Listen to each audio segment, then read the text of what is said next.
ආයුෂ බොහෝ වේවා අසංක ආයුෂ බොහෝ වේවා. ආයුෂ බොහෝ වේවා. සුබ දවසක් වේවා කියලා සියලුම දෙනාට ප්‍රාර්ථනා කරනවා. අද බොහොම සතුටින් වැඩ කරන්න පුළුවන් දවසක් නේද? අනිවාර්යයෙන්ම සතුටින් වැඩ කටයුතු කරන ඉරිදා දවසත් එක්ක සුන්දර ඉරිදාවත් එක්ක ආදරෙන් එකතු කරගන්න සූදානම්. දැන් සතුටින් වැඩ කරනකොට සතුටින් දිවි ගෙවනකොට සමහර වෙලාවට අපේ ජීවිතවලට මේ අසනීප හැදෙනවනේ. එතකොට අසනීප හැදුනහම අපිට හුඟක් වෙලාවට තියෙන ප්‍රශ්නයක් තමයි මේ රෝගවලට අපිට මේ බෙහෙත් ගන්න ගියාම බෙහෙත් පිළිබඳ ප්‍රශ්න තියෙනවා. බොහෝ ගැටලු තියෙනවා විශේෂයෙන්ම මේ කොරෝනා වසංගතයත් එක්ක. එතකොට මෙවැනි තත්වයකදී ලෝකේ හුඟක් රටවල් නතර වෙලා නිෂ්පාදන ක්‍රියාවලිය විශේෂයෙන්ම ඖෂධ පිළිබඳව ඒ අයට ප්‍රශ්න ගණනාවක් තියෙනවා. අපිටත් තියෙනවා ප්‍රශ්න. හැබැයි ප්‍රශ්න විසඳන්න පුළුවන් ඊටාම දක්ෂ අයව ඒ තැන්වලට යොමු කරාට පස්සේ ඒ අය ක්‍රියාත්මක වෙනවා. ඒ අය අලුත් වැඩපිළිවෙළවල් යෝජනා කරනවා. එහෙම අලුත් වැඩපිළිවෙළල් ගණනාවක් එක්ක රාජ්‍ය ඖෂධ නිෂ්පාදන සංස්ථාවේ සභාපතිවරයා වෛද්‍ය උත්පල ඉන්ද්‍රවංශ මහත්මයා ඇවිල්ලා ඉන්නවා අපිත් එක්ක කතා කරන්න බොහෝ දේවල්. ආයුෂ බොහෝ වේවා කියලා පිළිගන්නවා මේ උදෑසන. ආයුෂ බොහෝ වේවා. දැන් වෛද්‍යතුමා සමග සාකච්ඡා කරන්න ඕන. මොකද 2019 වසරට වඩා 2020 වසර හැම අතින්ම වෙනස් වෙලා තියෙනවා. නිෂ්පාදන කටයුතු අතින් විශේෂයෙන්ම මේ කාර්යවේදී රාජ්‍ය ඖෂධ නිෂ්පාදන සංස්ථාවේ කාර්යභාරයත් වෙනස් වෙලා තියෙනවා. මම කැමති එතනින්ම පටන් ගන්න ආරම්භ කරන්න. මොකද මේ අපිට තියෙනවා ඖෂධ සම්බන්ධ කටයුතු කරන ආයතන 4ක්. ඒ අතර ප්‍රමුඛ පෙළේ ආයතනය තමයි මේ සංස්ථාව. කොහොමද මේ දවස්වල මේ කාර්යභාරය සිද්ධ වෙන්නේ? ඔය ඇත්තටම ඖෂධ හා කතා කරාම ඖෂධ නිෂ්පාදන සංස්ථාව SPMC, ඒ වගේම ඖෂධ ආනයනය කරන ස්ථානය SPC, ඒ වගේම වෛද්‍ය සැපයුම් අංශය MSD සහ ජාතික ඖෂධ නියාමන අධිකාරිය NMRA. ඔය හතරම විශාල වැඩ කොටසක් කරනවා. එහිදී නිෂ්පාදන කටයුතු බාරව සිටින්නේ රාජ්‍ය ඖෂධ නිෂ්පාදන සංස්ථාවට. වසරේ මුලදී අපිට ඇණවුම ලැබෙනවා කොපමණ ඖෂධ ප්‍රමාණයක් මොන වගේ ඖෂධ අපි නිෂ්පාදනය කරන්න ඕනේ කියන එක වෛද්‍ය සැපයුම් අංශයෙන්. ඒ අනුව අපට පුළුවන් ප්‍රමාණය අපි ඔවුන්ට වසරේ මුලදී ඇණවුම් අපි බාර ගන්නවා. ඒ අනුව ඖෂධ නිෂ්පාදනය සැලසුමක් ඇතුව සිද්ධ කරනවා. නමුත් මේ කාලයේදී කොරෝනා වසංගත තත්ත්වයත් එක්ක අපට තිබ්බ ප්‍රධාන ප්‍රශ්නය තමයි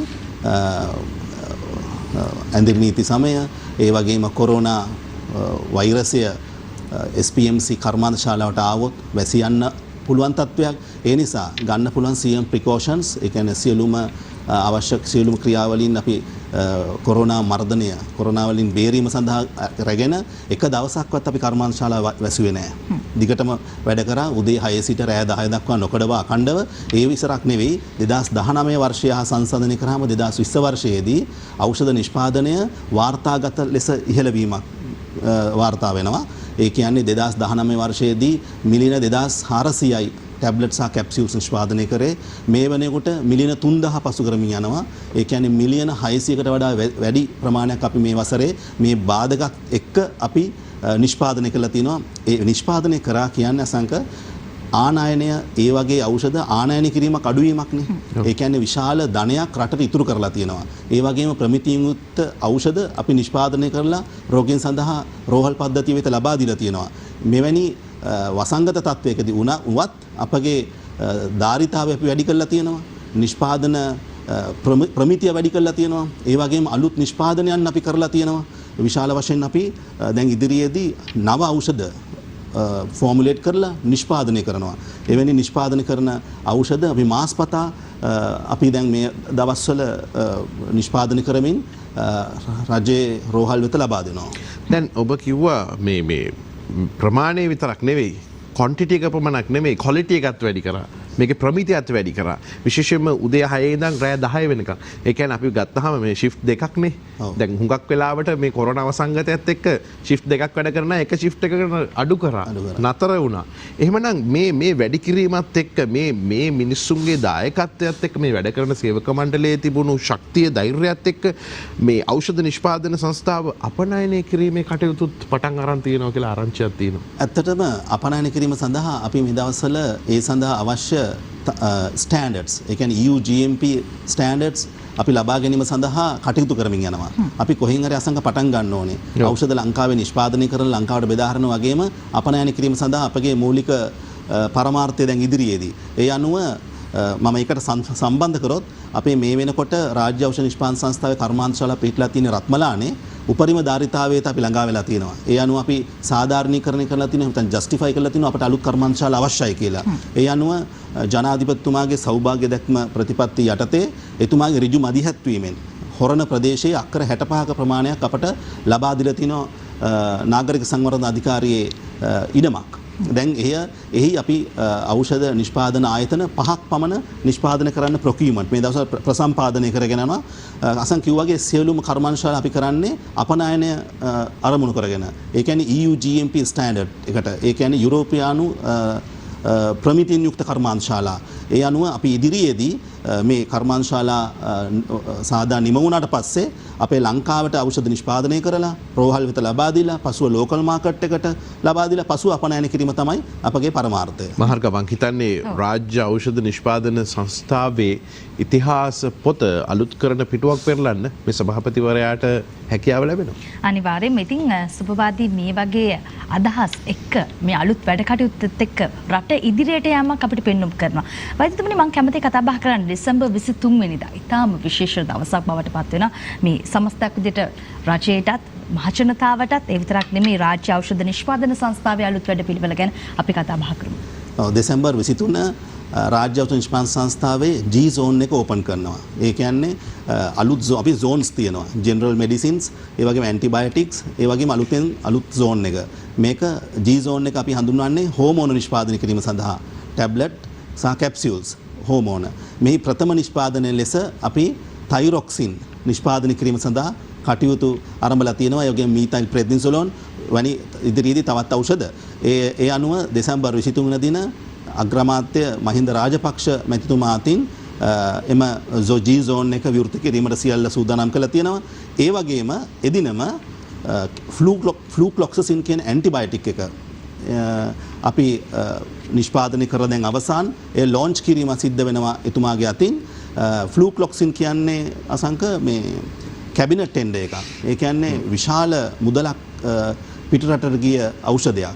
ෆ්ලූක්ලොක්සින් ඖෂධ නිෂ්පාදනය කිරීමට අපිට හැකියවීම පිළිබඳව ඇත්තටම අපි ආඩම්බර වෙනවා. මොකද හේතුව විශාල මුදලක් අපි රට තුල නවත්ව ගන්නවා. ඒ වගේම ඊට ප්‍රමිතියෙන් යුක්තව උසස්ව මේ ඖෂධ නිෂ්පාදනය කරනවා. අපි අසංක මෙතනදී මම එකතු කරන්න ඕන ඖෂධ නිෂ්පාදනය කිරීමේදී අපි අනිවාර්යයෙන්ම බ්‍රිටිෂ් ෆාමකෝපියා එහෙම නැත්නම් US ෆාමකෝපියා වගේ තත්ත්වයන් යටතේ ඒගොල්ලන් කන්ඩිෂන්ස් වලට අනුකූලව අපි නිෂ්පාදනය කරන්නේ. හින්දා ප්‍රමිතිය අපි ලාභයක් ලබන්න නෙවෙයි ඖෂධ නිෂ්පාදනය කරන්නේ. අපි ඖෂධ නිෂ්පාදනය කරන්නේ ප්‍රමිතියෙන් උසස් ඖෂධ මහ ජනතාව සඳහා ඉතා සාධාරණව ලබා දීම. අපේ අරමුණ. ඒ අනුව දෙසැම්බර් 23 රාජ්‍ය ඖෂධ නිෂ්පාදන සංස්ථාවට විශේෂ දිනයක්. දැන් අපි රටක් විදිහට ගත්තාම වෛද්‍යතුමනි බොහෝ වෙලාවට අපේ ඇඟලුම් මේඩ් ඉන් ශ්‍රී ලංකා කියලා ගැහුවාම ඒක දැක්කහම මේ ටැග් එක ඒකට වෙනම වටිනාකමක් තියෙනවා ලෝකේ. දැන් අපේ ඖෂධ වලටත් මෙහෙම නමක් හදන්න නේද මේ ලෑස්ති වෙන්නේ. ඒක විශාල පෙරලියක්. ඒක ඇත්තටම සුළුවෙන් තකන්න බෑ. අපි මේකට ලෑස්ති අපි සියල්ල සූදානම් කරනකොට ඒක ගැන තව ටිකක් කතා කරන්න ඕනේ. ඖෂධ අපනයනය කිරීමේදී ඇත්තටම අපට ඇඟලුම් මතක් වෙනවා. මොකද අපි වෙන රටකට ගිහලා බැලුවොත් මේඩ් ඉන් ශ්‍රී ලංකා කියන ලේබල් යටතේ ඕනතරම් ඇඟලුම් මේ නිර්මාණයන් තියෙනවා. අපි ඖෂධ නිෂ්පාදනය ගත්තොත් එහෙම අසංක වෙන රටවල් එක්ක සංසන්දනය කරොත් ආසියාවේ ඉන්දියාව, බංග්ලාදේශය, පාකිස්තානය වගේ රටවල් ගත්තොත් මේගොල්ලෝ ස්වයං පෝෂිතයි. සිරසියක් ඖෂධ ඒගොල්ලෝ නිෂ්පාදනය කරගෙන ඒගොල්ලන්ගේ ප්‍රධාන ආදායම් මාර්ගයක් ඖෂධ අපනයනය කිරීම. උදාහරණයක් බංග්ලාදේශ ගත්තොත් එහෙම මම දන්නා විදිහට ඒගොල්ලන්ගේ දෙවෙනියට වැඩිපුරම ආදායම රටට ගෙන එන්නේ ඖෂධ වලින්.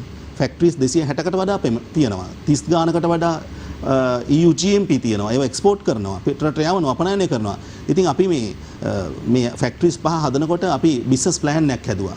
ඒ බිස්නස් ප්ලෑන් එකේ මම උදාහරණයක් වශයෙන් ගත්තේ බංග්ලාදේශය. මොකද බංග්ලාදේශය වගේ රටක් ඖෂධ වලින් සම්පෝෂිත වෙලා 98%ක් ඒගොල්ලන්ට අවශ්‍ය ඖෂධ ඒගොල්ලෝ නිෂ්පාදනය කරනවා. ඒ වගේම ඖෂධ කර්මාන්තශාලා 30කින් පමණ ඖෂධ ඒගොල්ලෝ පිටරට යවනවා. ඒ හා සංසන්දනය කරාම අපි ගොඩක් පිටිපස්සෙන් හිටියේ.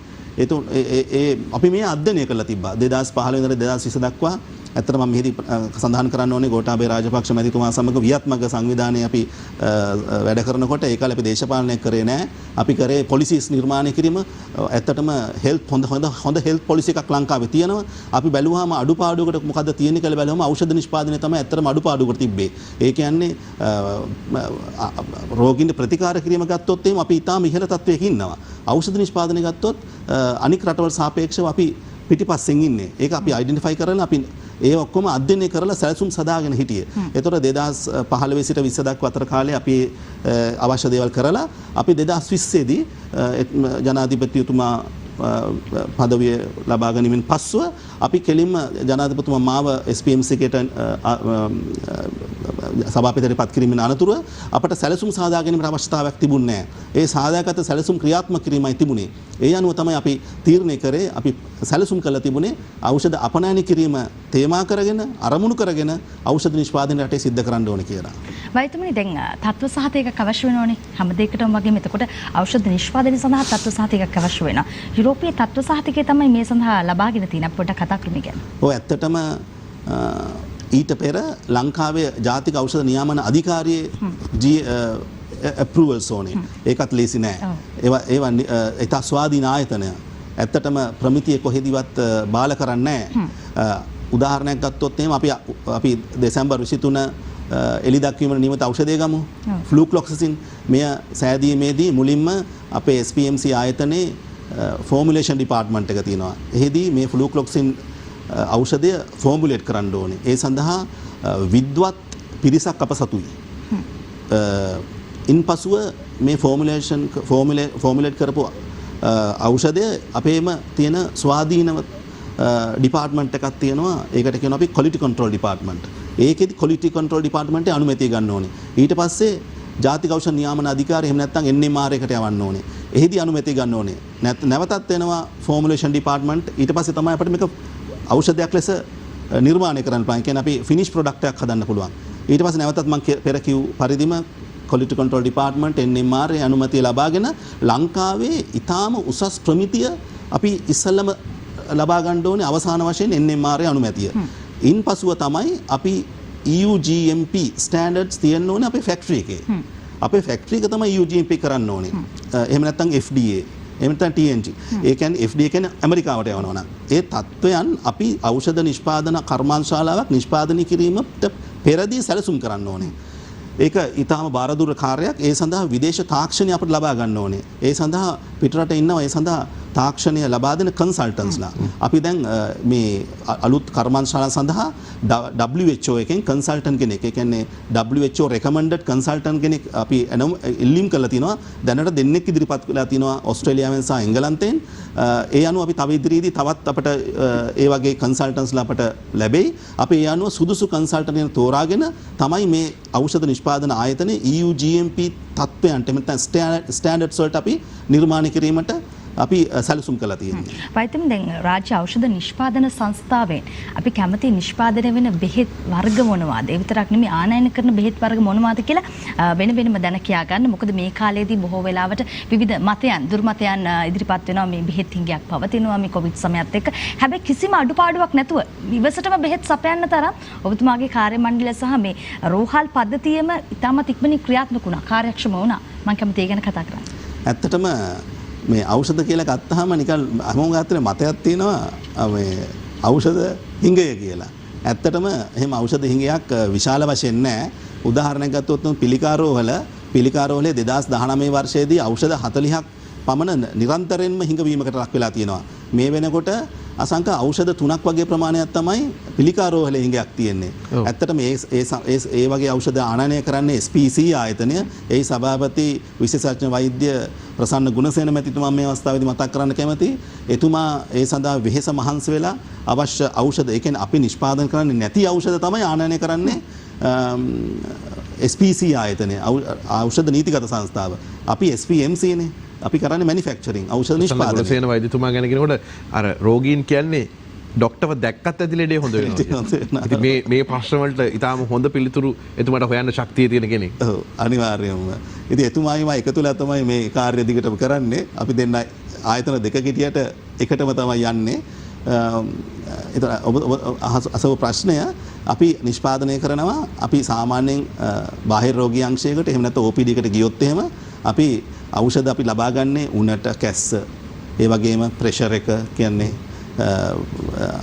අධික රුධිර පීඩනය ඒ වගේම දියවැඩියාව හති ඇදුම ඒ වගේම ඇඟපත කැක්කුම වගේ රෝගවලටනේ ප්‍රධාන වශයෙන් ගත්තොත් එම් පැරසිට අපි රෝහල් වලට අපි තමයි පැරසිටමෝල් ඩයික්ලොමික් සෝඩියම් ඔමිප්‍රසෝල් එතනින් ගියාම ඇමොක්සිසිලින් ක්ලොක්සිසිලින් දැන් එකතු වෙනවා ෆ්ලූක්ලොක්සිසින් එන 23 ඉඳලා සිට ඒ වගේම අධික රුධිර පීඩනය ගත්තොත් එහෙම ලොසාටන් ඇටනලෝල් කැප්ටොප්‍රිල් වෙරපමිල් වගේ ඖෂධ ඒ වගේම දියවැඩියාව සඳහා ගත්තොත් මෙට්ෆෝමින් ග්ලික්ලොසයිඩ් වගේ ඖෂධ ඒ වගේම ස්ටීරොයිඩ් එකක් ගත්තොත් ප්‍රෙඩ්නිසොලෝන් සෙට්‍රිසින් වගේ ඖෂධ හතිය සඳහා ඒ වගේ විශාල ඖෂධ ප්‍රමාණයක් අපි නිෂ්පාදනය කරන ඖෂධ 80කට 87ක් වගේ නිෂ්පාදනය කරනවා මේ වෙනකොට ඖෂධ 57ක් වගේ ප්‍රමාණයක් වෛද්‍ය සැප වංශයට ලබා දෙනවා ඒ වගේම අපි මාසෙන් මාසෙට දැන් ඖෂධ අලුත් රටට අලුත් බෙහෙත් යන තේමාව යටතේ අපේ ළඟදී අපිට රාජ්‍ය අමාත්‍යවරයෙක් පත් වුණා මහාචාර්ය චන්න ජයසෝන මැතිතුමා එතුමාගේ සංකල්පයකට අනුව අපි මාසෙන් මාසෙට ඖෂධයක් අපි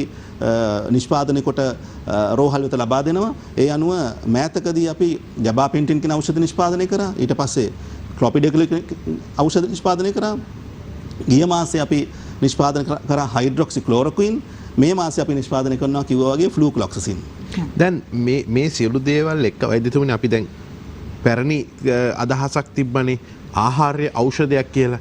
හැබැයි ඖෂධය ආහාරයක් බවට පත් වෙලා දිනවා ඇතැම් රෝගීන් නිසා ඇතැම් රෝග තත්ත්වයන් නිසා. ඒක මේ රටේ විතරක් ප්‍රශ්නයක් නෙමෙයි අපේ විතරක් ප්‍රශ්න නෙමෙයි ලෝකෙම මේක තමයි ප්‍රවණතාවය. දැන් එතකොට මේ ඖෂධ සඳහා විශාල මුදලක් වැය කරනවානේ. රජයෙන් නොමිලේ ලබා දෙන ඖෂධ තියෙනවා. ඒ වගේම ඇතැම් වෙලාවට ඇතැම් අය ඒ අයගේ කාර්ය බහුලතාවයත් එක්ක මුදලක් දීලා මිලදී ගන්න වෙලාවල් තියෙනවා. ඒකට මේ සියලු දෙනා වෙනුවෙන් අපිට සුබවාදී සහනමය අනාගතයක් නේද පේන්න තියෙන්නේ මේ අපේ නිෂ්පාදනය වැඩි කරාම ඖෂධ අංශයෙන්. ඔව්. ඇත්තටම මම කිව්වා වගේ ඖෂධ ආහාරයක් කියන්නේ ඇත්තටම ඖෂධ ගන්න නැතුව ඉන්න තමයි අවශ්‍ය. අපි ඇත්තටම ඖෂධ නිෂ්පාදනය කරන්නේ රෝගීන්ට ඖෂධ ලබා දී නමුත් රෝගී නොවී ඉන්න වගා බලා ගන්න අපි හැමෝම මහන්සි වෙන්න ඕනේ. පෞද්ගලිකව අපි හැමෝම. මොකද රෝගී වුණොත් නේ ඖෂධ අවශ්‍ය. අපි ඉතින් හදන්නේ ඖෂධ අවශ්‍ය කට්ටියට සහනදායි මිලකට ප්‍රමිතින් උසස් ඖෂධ ලබා දීම. ඉතින් ලංකාවේ ගත්තොත් SPC ආයතනය මගින් ගිය මාසයේ ගිය අවුරුද්දේ බිලියන 130ක වගේ ප්‍රමාණයකට ඖෂධ සහ වෛද්‍ය උපකරණ මිලදී අරන් තියෙනවා. ඉතින් ඒක විශාල මුදලක්. බිලියන 130ක් කියන්නේ. ඇත්තටම අපට ෆැක්ටරිස් මේ පහම සෑදීම සඳහා ආසන්න වශයෙන් යන්නේ බිලියන 8 සිට 10ක් වගේ ප්‍රමාණයක්. ඉතින් ඔබට සිතා ගන්න පුළුවන් ෆැක්ටරි එකක් සාමාන්‍යයෙන් බිලියන 5ක ධාරිතාවකින් යුක්ත ටැබ්ලට් කැප්සූල් ෆැක්ටරියක් හදන්න යන්නේ බිලියන 3.5යි. බිලියනයක් කියන්නේ විශාල මුදලක්. නමුත් ඒ හා සංසන්දනය කරාම අපි මොන තරම් මුදලක් රටෙන් පිටට යවනවද අවුරුද්දකට. ඉතින් මේක මහා අපරාධයක්. ඇත්තටම රටක් දියුණු වෙනවා නම් මේ වගේ දේවල් නොවිය යුතුයි. මොකද අපේ ඥානය අපේ සඳහා අවශ්‍ය දැනුම තියෙන විශේෂඥයෝ ඕන තරම් ඉන්නවා. ඉතින් අපේ දැනුම තියෙන අය කරන්නේ පිට රටවලට ගිහලා වැඩ කරනවා. මොකද හේතුව මෙහි වගේ ෆැක්ටරිස් නැති හින්දා. ඉතින් රාජ්‍ය ඖෂධ නිෂ්පාදන සංස්ථාව සමග මේ අවස්ථාවේදී මට කියන්න ඕනේ බද්ධ ව්‍යාපාර තියෙනවා. ඒතර බද්ධ ව්‍යාපාර සමග අපි දැන් ආරම්භ වෙලා තියෙනවා.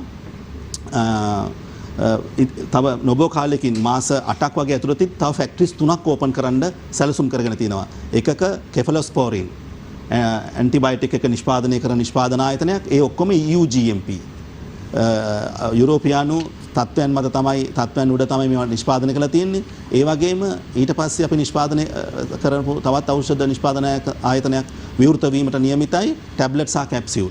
ඒ වගේම දැන් සේලයින් නිෂ්පාදනය කරන ඖෂධ නිෂ්පාදන ආයතනයත් නිෂ්පාදනය කොට අවසන්. දැන් ස්ටැබිලිටි තියලා තියෙන්නේ මාර්තු අප්‍රේල් මැයි වගේ වෙනකොට සේලයින්ස් නුත් අපට ලංකාවට ලබා දීමට හැකි වෙනවා. ඇත්තටම එය රොබොටික් ඒක මහනුවර ප්‍රදේශයේ තියෙන්නේ රොබොටික් එක ඇත්තටම මේ සියලුම යන්ත්‍ර සූත්‍ර ඊටාම නවීනයි ජැපනීස් GMP ස්ටෑන්ඩඩ්ස් වලට හදලා තියෙන්නේ. දැන් සාදා අවසන්. ඒක දැක්කොත් එහෙම විශ්මයටපත් වෙනවා. මොකද හේතුව ලංකාවේ මේ වගේක් තියෙනවද කියලා. ඉතින් ඒකෙදි ඒක එතන සේලයින් සහ ඉන්ජෙක්ටබල්ස් 52ක් වගේ ප්‍රමාණයක් නිෂ්පාදනය කරනවා. ඒ වගේම සෑන්ඩ්ස් ඇක්ටිව් කියන තවත් නිෂ්පාදන ආයතනයක් අපේ විවෘත වීමට නියමිතයි. ඒ වගේම යාඩ්න් කියන ආයතනය විවෘත වීමට නියමිතයි. ඒ සම්පූර්ණ ඉන්ජෙක්ටබල්ස්. ඒ අනුව ඒ වගේම කොග්ගල ප්‍රදේශයේ මෑතකදී අපි ආරම්භ කරා ඉන්සුලින් කර්මාන්තශාලාවක්. ඒ අවුරුද්දක් යනකොට වැඩ කටයුතු අවසන් වෙනවා. මම හිතන්නේ තව නොබෝ කාලයකින් ලංකාවේ ඖෂධ නිෂ්පාදනයේ සැලකිය යුතු වෙනසක් සිද්ධ වෙනවා කියලා මට මේ අවස්ථාවේ කියන්න පුළුවන්. ඉතින් අපිට පෙනී යනවා මේ සුබවාදී දේවල් එක්ක අපේ ඉදිරි ගමන කොයිතරම්නම් සුබවාදීද කියලා. වෛද්‍ය සැපයුම් අංශය තමයි අපිට ගිහිල්ලා බැලුවොත් ඒ කාර්ය මණ්ඩලයට ඒ අංශයට ගිහිල්ලා බැලුවොත් එහෙම පේනවා අසංග බොහෝ වෙලාවට මේ රටේ තියෙන මේ හැම හොස්පිටල් එකක්ම නැත්නම් මේ හැම රෝහලකින්ම කොයිතරම්නම් බෙහෙත් ප්‍රමාණයක් ගෙන යන්න එනවද? ඒ හැම බෙහෙත් ප්‍රමාණයක්ම වෛද්‍ය සැපයුම් අංශයෙන් කිසිම අඩුපාඩුවක් නැතුව රට පුරාම බෙදා හරිනවා. මේ හැම කාර්යයකට උර දෙන්න මේ විදිහට ඖෂධ රීතිගත සංස්ථාව, ඒ විතරක් නෙවෙයි ඖෂධ නිෂ්පාදන සංස්ථාව, වෛද්‍ය සැපයුම් අංශයේ මේ සියලු කාර්ය මණ්ඩලයන් එක විදිහට වැඩ කටයුතු කරනවා. දැන් මහර්ගා වෛද්‍ය උත්පල ඉන්ද්‍රවංශ කියන්නේ මේ රටේ ඉන්න ඉතාම දක්ෂ වෛද්‍යවරයෙක්. දැන් ඉතිරි දින 10 23 වෙනිදා වෙනකන් හරිම කාර්යබහුලයි. වෙලාවට නිදා ගන්න, වෙලාවට කෑම ගන්න, වෙලාවට ගෙදර යන්න හම්බෙන්නේ නැහැ. නිදහස නැහැ. හැබැයි ඉතින් පිට රටකට ගිහලා බොහොම නිදහසේ ඉන්න දිවිච්ච කෙනෙක්. නමුත් රට වෙනුවෙන් මේ කරන සේවය බොහොම ගෞරවයෙන් අපි සියලු දෙනා රටක් විදිහට අගය කරනවා. ඒ වගේම එතුමාගේ කාලය තුළ විශේෂයෙන්ම රාජ්‍ය ඖෂධ නිෂ්පාදන සංස්ථාවේ සභාපති ධූරයත් එක්ක බොහෝ දේවල් කරන්න ශක්තිය, ධෛර්ය, වාසනාව ලැබෙන්න කියලා අපි ප්‍රාර්ථනා කරනවා. ආයුෂත් බොහෝ වේවා කියලා. බොහොම ස්තුතියි අවස්ථාවට. දිනපතා අලුත් වීඩියෝ සහ ප්‍රවෘත්ති නැරඹීමට ඉහත බටන් එක ක්ලික් කර සියත TV subscribe කරන්න.